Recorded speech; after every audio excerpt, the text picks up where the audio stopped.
Labas, draugai. Kas su kavikė, geros kavikės. Filmuosiu iš vidaus trumpas video, nes laukia šalta ir vėjas didelis.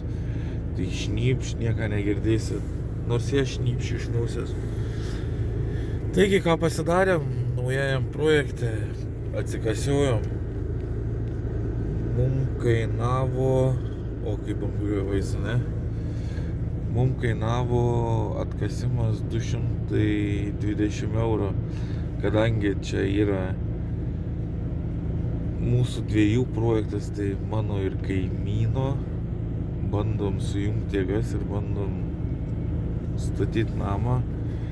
Taigi mes čia darysim viską per pusę. Bandysim pastatyti namą pardavimui. Galėsit visą procesą matyti čia YouTube'ai, kaip ką darom, kad po to sakysim, va pardavimui tai jau šūdą kišat. Ne, galėsit pamatyti. Aišku, kiekvienam gal eilinis pasiteisinimas, ne, kiekvienam neįtiksi.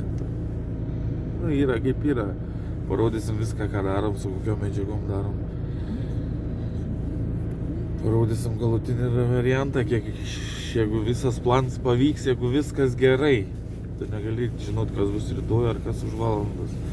Jeigu viskas gerai, tai parodysim, už kiek pastatėm ir už kiek pavyko parduoti. Nu, čia toks projektas turėtų būti.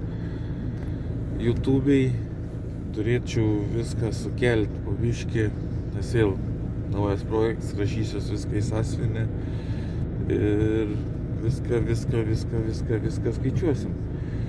Po to dar parodysiu nuvažiavęs prie namo savo, kokį pirkinį įsigijom.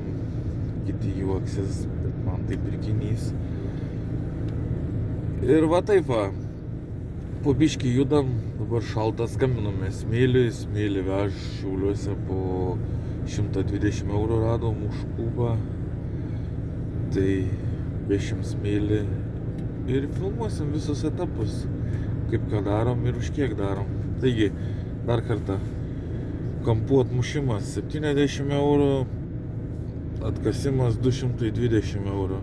Projekts yra, nes pirkau sklypą. Sklyps grinai mano yra, nes aš pirkau sklypą, už 15 000 berods. Reik žiūrėti, esu susirašęs. Ir su projektu, su viskuo pirkau sklypą, jau buvo su elektra, su leidimu statybom. Taigi man užsipilus Smėlį, važiuosim dokumentaciją susitvarkyti iki galo, tai yra apsidrausti, paskelbti statybų pradžią, darbų vadovą turim ir judėsim į priekį po biškį ir viską rodysiu, kiek kas kainuoja. Taigi, tiek sekantį video įkelsiu iš namo. Į kitam kartui.